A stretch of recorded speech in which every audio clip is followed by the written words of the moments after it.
What's up, guys? Hopefully, everyone's having an awesome week so far. It's already Thursday, so week's getting towards the back half of it. But I wanted to share a really quick video here for you to give you something to think about as we head through this week, because I've seen 10-day check-ins.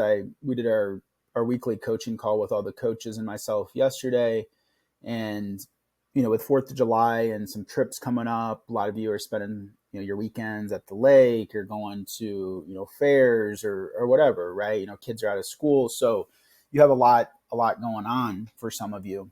And this is something that I talk a lot about. If you spoke to me probably when you joined our program, is breaking through this all or nothing mindset, right? You're going to have weeks where you can do everything, you get all your workouts completed, and that's great. But some weeks life just isn't going to allow that.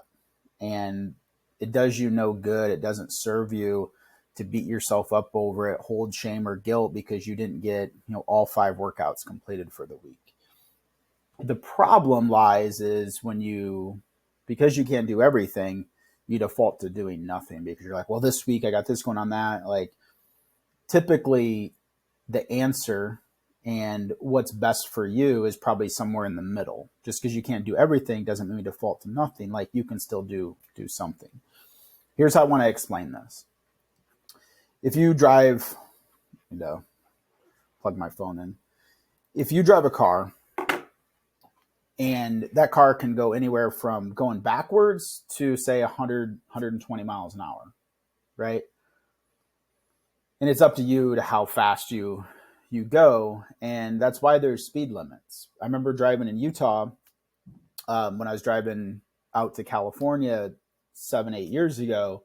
I think the speed limit there was like 90 miles an hour. It said like nearest gas station or truck stop like 3 hours ahead, nothing. I mean, it was pretty out in the middle of nowhere. I remember driving my car and opening it up, and I was like cruising at like 100 miles an hour for like 2 hours straight because it was safe. Like, I didn't see another car. The speed limit was 90. Obviously, you're safe if you're like 10 over. So I remember I was just flooring it to 100. It made sense in that situation.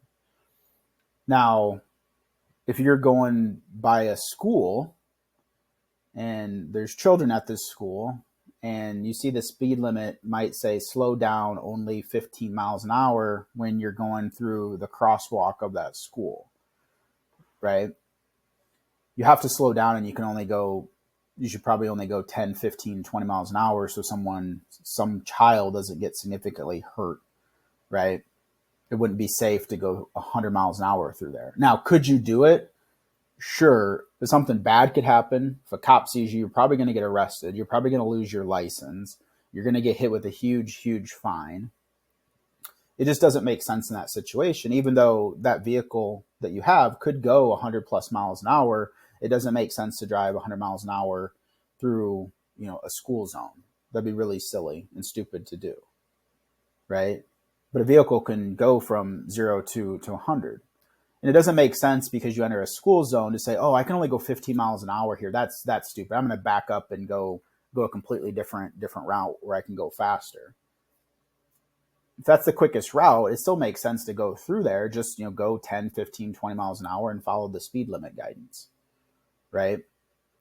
Now, that might be a silly analogy, but like, that's how you need to look at your health and fitness. You're going to have weeks where you can just open her up, pedal to the metal, where you can go 100, 120 miles an hour.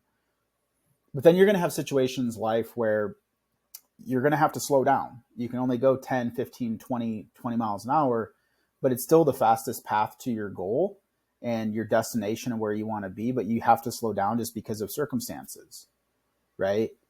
But like I was saying with the car, just because you have a tough week doesn't mean you need to have to take steps backwards and go in reverse and then try to find a different route. You just need to slow down and go the limit at which the circumstances and the speed limit says. You follow me here? I think this is really important when it comes to your health and fitness and for your guys' journey in pursuit of your health and fitness goals. Is life changes, life happens, circumstances change. But if you get the key message that I'm trying to make, and the point that I'm trying to make is, as long as you continue to go forward, whether that's 10 miles an hour or 120, you'll eventually get to your destination, right? And yes, you would get to your destination the fastest if you went 100 miles an hour, but that's dangerous. There's, crazy things that could happen. It wouldn't be prudent. Sometimes you're going to have to go 10 or 15, but just focus on making progress. As long as you keep moving forward with your health and fitness, if you can't get all 5 workouts in, get 2 workouts in, or if you can't, meal prep for the entire week, maybe at least, plan out your next couple of days with nutrition, or, you're not able to, because of time, get to the gym this week, but maybe you can get some longer walks in, right? Progress over perfection. Think of it like the car analogy that I use, like going 100 miles an hour or 10 miles an hour. Both ones are going to take you to your destination, but circumstances in the specific situation determine how fast you should ultimately go.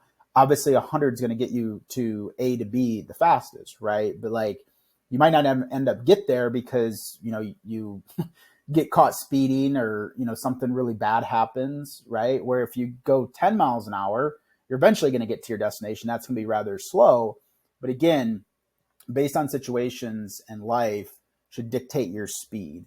And different weeks, different days, different seasons of life control the speed at which you pursue your health and fitness goals.